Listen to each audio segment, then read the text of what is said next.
All Indiana Politics is your premier source for Indiana politics, focusing on issues that matter to you. I still want us to be the best in the Midwest. We can't afford another lockdown. Give the citizens of this country the relief they need. Education in the state of Indiana remains priority number one. In-depth, nonpartisan coverage. We don't know exactly where the economy will be in January. People are worried with good reason. Exclusive interviews with Indiana's political leaders. We have the resources here in the state of Indiana to care for those who are in need. Expert analysis on critical legislation. We need to reform those laws. This recovery is going to take some time. We've got to anticipate that there'll be a budget shortfall. From Wish TV, this is All Indiana Politics Podcast on the All Indiana Podcast Network.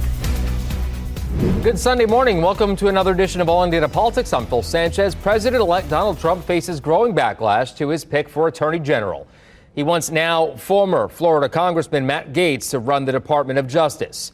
Gaetz faced a criminal probe over allegations of sexual misconduct and drug use. He has never faced any charges. Gaetz resigned from the House as soon as Trump made the announcement. A House ethics probe against him has been discontinued since he resigned. Senator-elect Jim Banks has said that he will vote to confirm Gaetz. Senator Todd Young's office, however, gave us a statement when we asked him how he would vote. Senator Young, they say, has voiced his support for the nominees he has worked with and knows well. For the nominees he doesn't know well, he looks forward to learning more about their backgrounds and vision for office in the coming months. Now, Trump has announced cabinet nominations on a near daily basis over the past week. Fox News host and Iraq and Afghanistan veteran Pete Hegseth would lead the Department of Defense. South Dakota Governor Kristi Noem is his pick for Homeland Security. Vaccine skeptic Robert F. Kennedy Jr. will lead the Department of Health and Human Services. And former Congressman Doug Collins is getting the nod to lead the VA. Trump's first announcement was Florida Senator Marco Rubio for Secretary of State. Indiana's own Todd Young serves with Rubio on the Senate Foreign Relations Committee. We asked him about Rubio shortly after that announcement was made. Well, I know Marco Rubio is a critical thinker, a very effective communicator, and, he's going to tell the president, offer his private counsel, offer his thoughts unvarnished about different global issues, but he's also a team player, which I think is really important. He understands that the President of the United States is the president and has been empowered by the people of Indiana and all Americans to exercise the full scope of his authority. So Marco is a pro, and I think he's really going to thrive in this role. Now, former Vice President, Indiana Governor Mike Pence is urging the Senate to reject Trump's Health and Human Services pick, Robert F. Kennedy Jr. He's supported access to abortion services for many years. Pence says, I believe the nomination of RFK Jr. to serve as Secretary of HHS is an abrupt departure from the pro-life record of our administration and should be deeply concerning to the millions of pro-life Americans who have supported the Republican Party and our nominees for decades. Now, absent from Trump's first cabinet pick is someone to lead the Department of Education. That could be due to his campaign pledge to scrap the department entirely. Brian Todd looks into what that would entail and how likely it might be. On the campaign trail this year, the president-elect said he's been dying to do it. We will ultimately eliminate the federal Department of Education. Donald Trump's pledge to abolish the Department of Education, part of his push to wipe out what he's called corruption and waste in Washington. We will drain the government education swamp and stop the abuse of your taxpayer dollars to indoctrinate America's youth with all sorts of things that you don't want to have our youth hearing. Why does Trump want to get rid of the Department of Education? Analysts say part of it is the Republican philosophy of getting the federal government out of education and moving that to the states. But it also involves the culture wars. Issues involving how sex was taught, about race and ethnicity, about LGBTQ students' rights. And so what we've seen over these last few years is that a lot of adult politics have found their ways into our schools.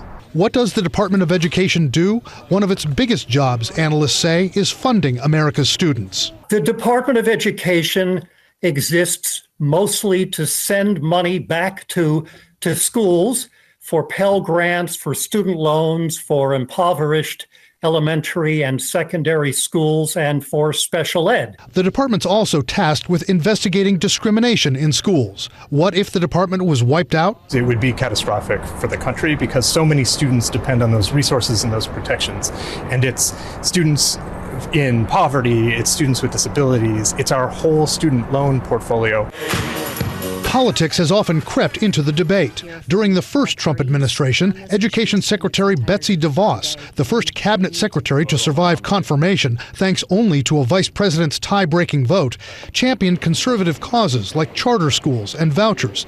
And today, she seemed to back gutting the agency she once led. So are you saying you don't think disbanding the DOE is the priority? I do think it's a priority, but some of these more immediate things need to be done first.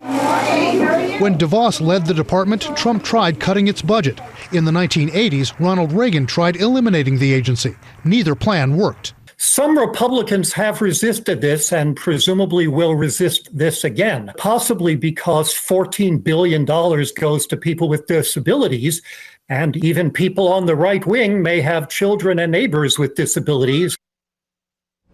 Well, back here at home, we're taking a closer look at the results from this month's election. Our Cody Fisher is looking specifically at Carmel and Fishers to see if either is leaning more blue. The numbers I crunched show voters in Carmel voted against Trump in the last two presidential elections, and the margin of victory for Trump shrunk significantly in Fishers over the same time period. Our political analysts are split on what that means for the future of politics in Hamilton County. I sat in front of a computer, going precinct by precinct on the Hamilton County election results website to calculate what the trends might be. I showed what I found to both a Republican and Democrat Wish TV political analyst. Mario Masalamani says there is a reason why the margin of victory shrunk for Donald Trump in Fishers and why Trump lost in Carmel the last two election cycles. Donald Trump is polarizing. You either love him or hate him, but you look at other Republicans in these areas that Democrats are claiming are blue or turning blue, they're winning by large percentage points. 20 percentage points for Sue Finkham, I would say is a huge feat. I don't think that's accurate. I think if you look at Carmel and Fishers, you see that the down ballot races showed the same kind of drop off for Republicans and what they're used to. People in the suburban areas are identifying as Democrats more readily than they used to. That is because of Trump. I think folks that don't like Trump are also disengaging with the Republican Party. Masalamani says low Republican turnout in Hamilton County also played a role in the results. If we had had those 20,000 Republicans actually show up on election day or vote the month before, we would have won by a lot larger numbers. So the turnout is concerning for you guys? I don't know about concerning, but I think that we can't take it for granted like we used to. Our political analysts say it's too difficult to predict if the trends will hold because the political landscape is constantly shifting. For IT Mate, I'm Cody Fisher for Wish TV, wishtv.com, and remember, follow us on Facebook for updates. Well, coming up, we turn to on Trump's cabinet picks and the latest from Governor Elect Mike Braun.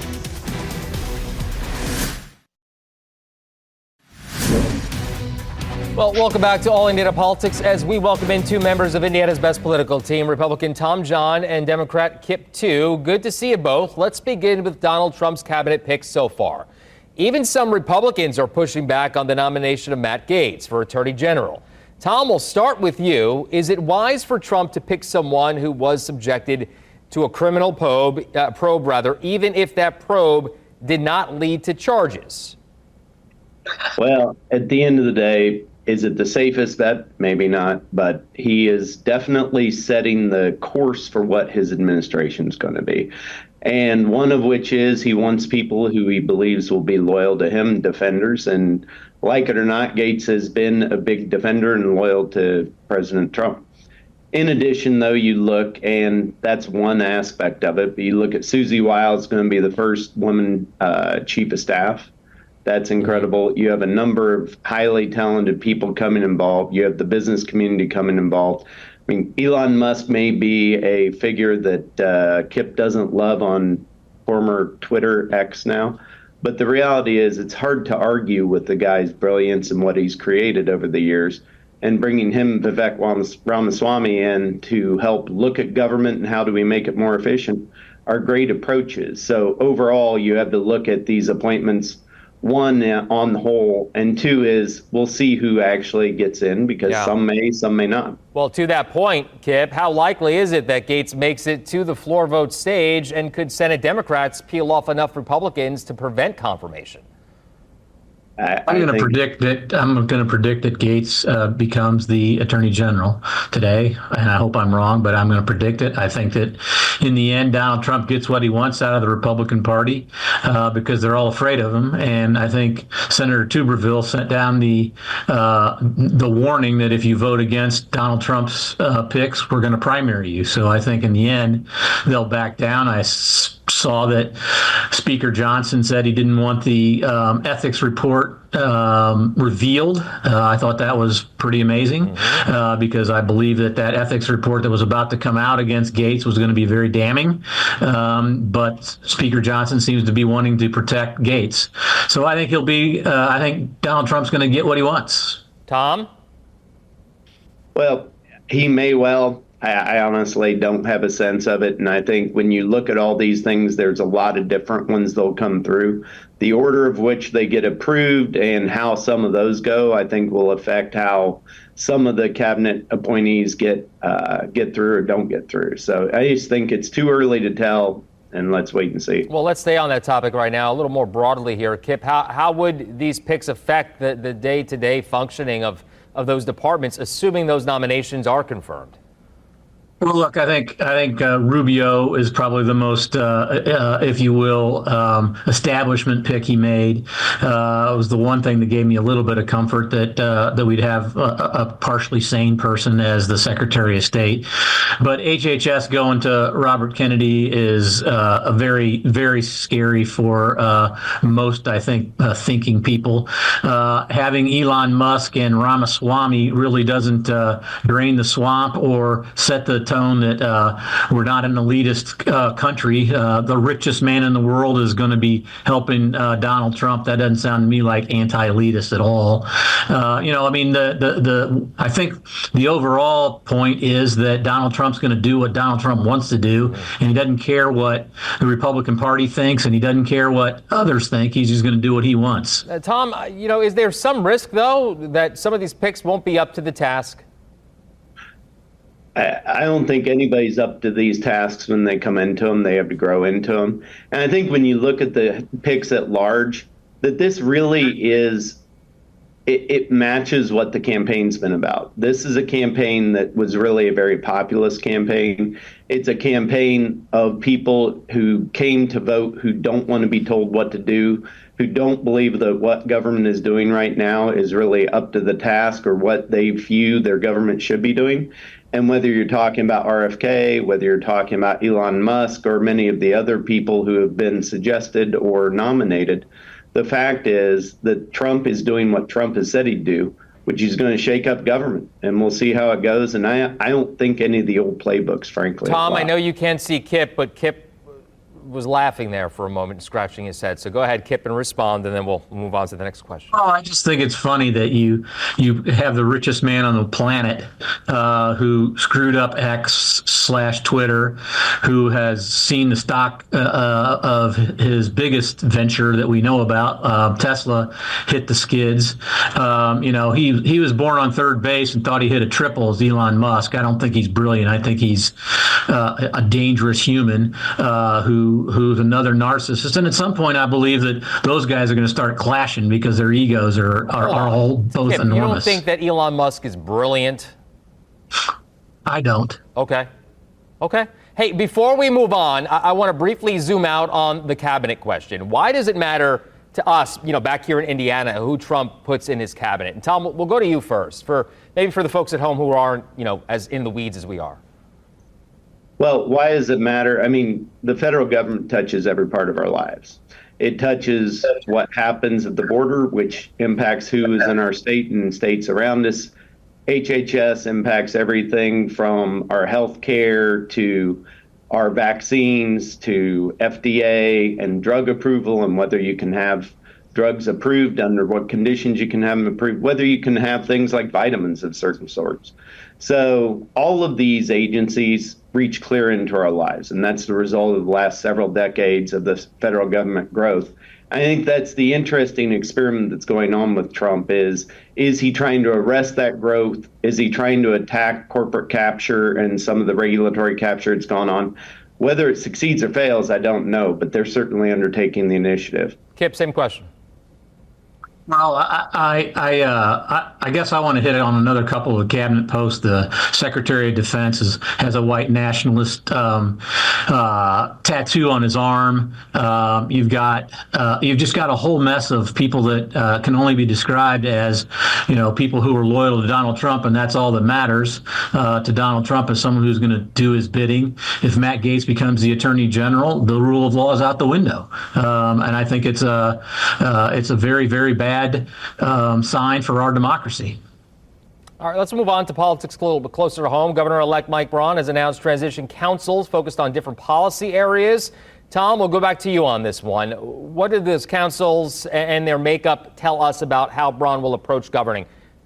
Well, there are a couple of things. It strikes me as, I suppose, not surprising given his background as a businessman, that they have really broken down the state government into some pretty granular detail and brought in experts in every area to look at it.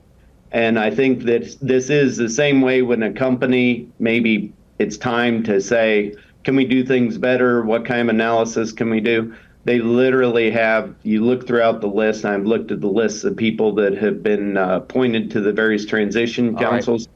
Right. They're people who know the areas of Kip, government. I just want to get you in here too, because I'm almost out of time. Go ahead, 20 seconds. I was heartened by the list. I will say that it's full of insiders, which is a little bit humorous to me, but it does mean that they're going to take seriously their job and look at state government. I think that's healthy, and I hope that they take a good look at it and try to make some improvements, because it needs some improvement. All right, well, we'll leave that conversation there, gentlemen. Always good to see you both. Thank you so much for coming on the show. We will be right back. Coming up, Indiana has a record number of black mayors. We talked to one of them about how his military service affects his approach to politics. All right, welcome back. A record 9 cities in Indiana currently have black mayors. We begin in Terre Haute. That's where News 8's government reporter Garrett Berquist talks with Mayor Brandon Sackbun.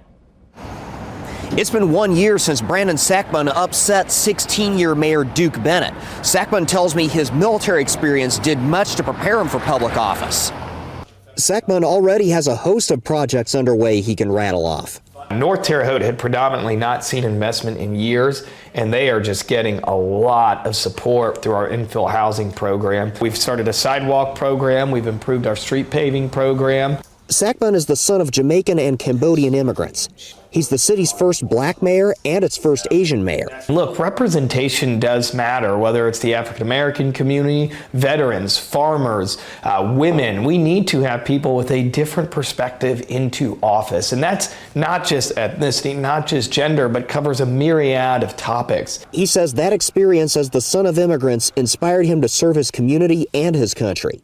He was commissioned into the Army in 2018 and served with the elite 75th Ranger Regiment in Afghanistan. You know, there's definitely a lot of valuable leadership lessons, but equally as important, it teaches you to be pragmatic. It teaches you to be, very focused on delivering results. And plus, when you go from that kind of stressful environment, it does help in this role say, hey, just take a step back. Let's evaluate this total problem and compartmentalize issues and really focus on solving them. Data suggests veterans like Sackbun are still common in public office, though not as much as they once were. Census data shows veterans account for about 6% of the U.S. population.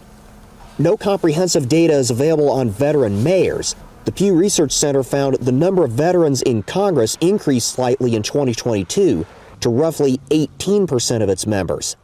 Most of them were under age 60, placing them in the post-Vietnam era. There is no race, there is no gender, there's no sexuality in the military. There's one focus, and that's serving the great nation of the United States. And I think that's a great environment because you have people from all different backgrounds, big city, small city, different ethnic backgrounds, collectively working together to accomplish a goal.